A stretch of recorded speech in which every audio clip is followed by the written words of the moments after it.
Oh, hang on, helps if I record it, don't it?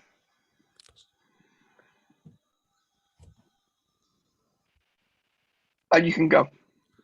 It is TAW Live. It's Neil Atkinson with John Gibbons, with Rob Gutmann and with Emma Sanders. After Liverpool have beaten AC Milan by 3-2 after a fantastic night at Anfield. We've got loads of brilliant stuff coming up for you.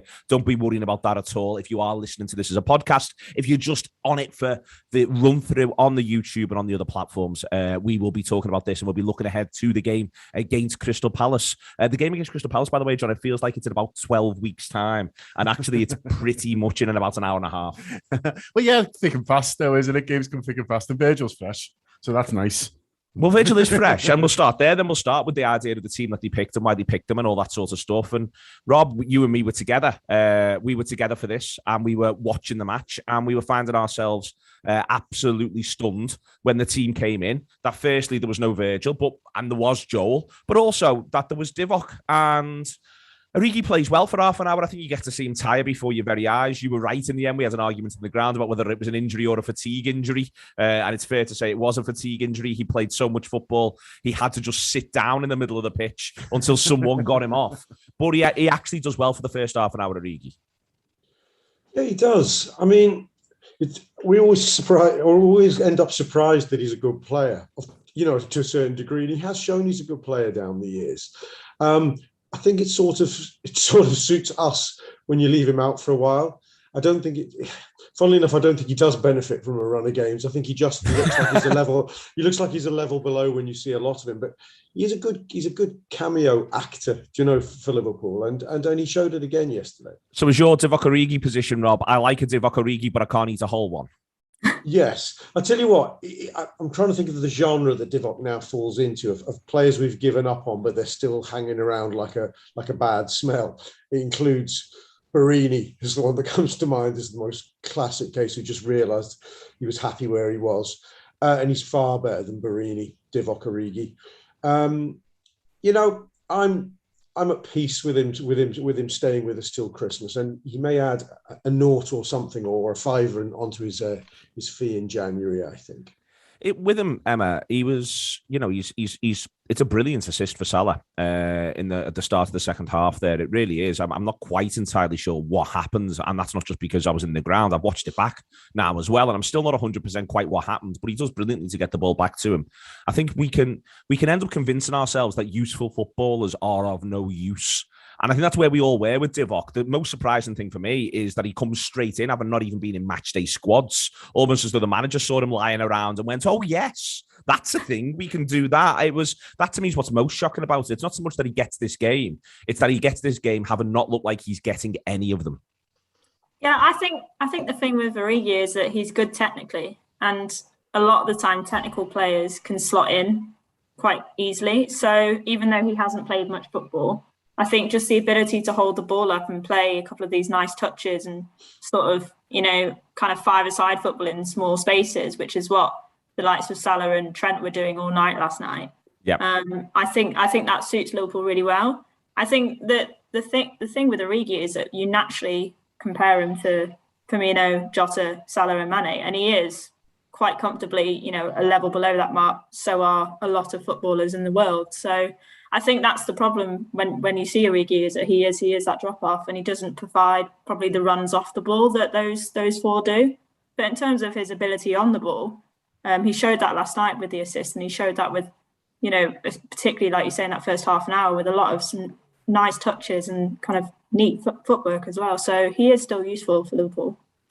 He is, John, and he gets to show that last night. The manager's at pains before and after the game to remind everybody that he is a good player, which, you know, there is a valid point to be made there, which is, well, why didn't you put him in any of the previous matchday squads?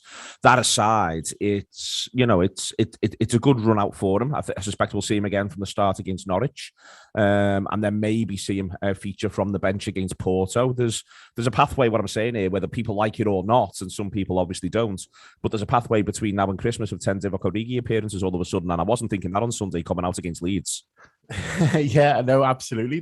There is, yeah. And I think my thing with Divock, sort of since the summer has more been, well, how much faith Jurgen Klopp got in him. Yeah. And that was sort of my concern, really, is that, well, we've got 6 forwards then. You know, you can make arguments around Elliott and Chamberlain and things like that. But, you know, there's primarily sort of 6 forwards, and 2 of them are Origi and Minamino.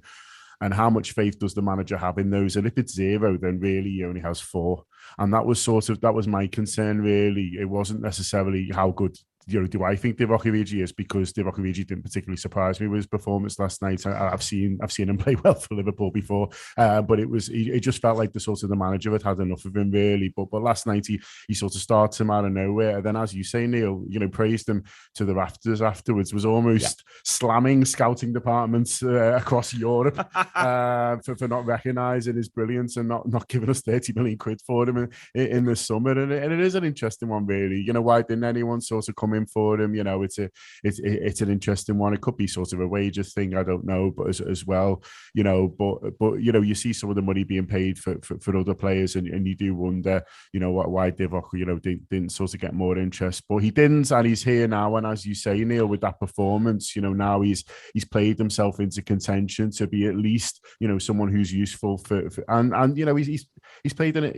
He's been in a winning team now as well, so we can't say that he you know, no one can argue that, you know, always, you know, it's like, well, you know, he's not of any use because he's played in a winning team in the Champions League. Well, Liverpool, John, in the first 16 minutes had 13 shots, and Divock Origi was on the pitch while they happened. Yeah. So these things can happen together, and it is sort of worth bearing that in mind. He can play his part. Were you surprised by Virgil? Yeah, I was, because I thought they'd be more careful with Matip. So I thought Matip would be the first, you know, of the pair, and it has been very much a pair since the summer. I thought Matip would be the first sort of to be rested, really. And the fact that it was Virgil was a bit of a surprise. I do wonder whether we'll see Virgil and Joe on Saturday. That wouldn't sort of surprise me at all, getting ahead of myself a little bit. So maybe they've just decided that they were going to rest, you know, them for one each, and they've sort of picked the order that they picked. But I was a little bit surprised. Yeah, it was a little bit of a surprise, Emma. I think no Virgil. As John says, I think we'd all felt Matip. You know, you often you can end up sort of second guessing the spot. But it may well be the case that they feel as though when Matip is in rhythm, you're better off just keeping playing him to an extent. I was a little bit surprised. I did feel there would be a change at centre back, but it was not the one I was expecting. Yeah, I think I disagree slightly. I actually expected both Van Dijk and Matip to be left out. I thought Gomez and Konate were going to start. So I wasn't overly surprised to see Van Dijk on the bench, but I do agree, if you were going to take one out, then I probably would have thought it would have been Matip over Van Dijk. But I think part of it might have been the fact that we've seen Van Dijk and Gomez as a partnership a lot more than perhaps Matip and Gomez. I mean, I don't actually know how many games they played together, but I feel like I know more about Van Dijk and Gomez as a pair. Mm-hmm. So maybe that was just something that Klopp wanted to look at, that he thought, oh, maybe I'll play those two together, see how they get on. And maybe there was some thinking behind, you know, potential substitutions and whether it would be easier to bring on Konate alongside Gomez as opposed to alongside either Joel or Van Dijk. I think the sides of this are interesting, Rob, in that Gomez comes in and he very much plays Van Dijk's side. And during pre-season, where you very rarely actually got Gomez and Van Dijk on the pitch at the same time, what you had was when Van Dijk wasn't on the pitch, Gomez was playing the left-hand side. To me, that sort of suggests that the manager, at least in the short term, he may well have in the back of his mind the idea that that's what Joe's going to do, maybe for another couple of months, is that he's going to back up Van Dijk. You know, he's played the opening Champions League group game here. It's not just the idea of playing Norwich in the League Cup. He's played the opening Champions League group game. That's a big game of football that he gets for himself there, Joe Gomez. And I think that might well be the manager's thought process is Joe, for at least a period, is going to be the fella who pulls to this side. Which makes you think, where does that leave Konate? I mean, The Athletic have said that, and I'm not quite sure where they got the information, maybe Klopp whispered it in somebody's ear, but that Konate will get a start either against Palace or Norwich. I don't think that'd be surprised if it was Norwich. But Konate played pre-season left side, I think I'm right in saying. When he played with Matip, he played left side, but when he played with Gomez, he played the other side. And Van Dijk, he played the other side. Okay, so he's gone. I was surprised, I think, with the Matip selections. I suppose everybody was, because, and for the week after having played 4 on the bounce, that you don't pick him for Palace. Whatever happens, I think we'll be discussing the Palace team, Matip doesn't start, right? Because you think that is playing ourselves into trouble with his body. So he doesn't start against Palace. You think, well, you're not putting him out in the League Cup against Norwich. You don't take that risk. So, okay, he comes back in then Saturday week against Brentford or whatever day that is. He's suddenly been 10 games without a game. And it feels slightly odd. It feels slightly oddly timed. Maybe I'm over-obsessing about this.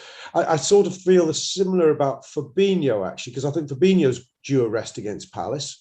I think you leave him out against Palace, and then you don't put him in against Norwich either. So I think the pair of them, I wonder if they're going to get an impromptu 10-game break. And that's, I don't know, I'm overthinking this. I think there was an interesting comment in the YouTube, and I didn't catch the name. Sorry, Neil might helpfully click on here. The Lensman, 23. There we are. He was talking about international football and saying Matip obviously, was retired from international football, so he's fresher than Van Dijk, and I thought that was, I hadn't sort of considered that, and I think generally it was obviously a strange international break, but from a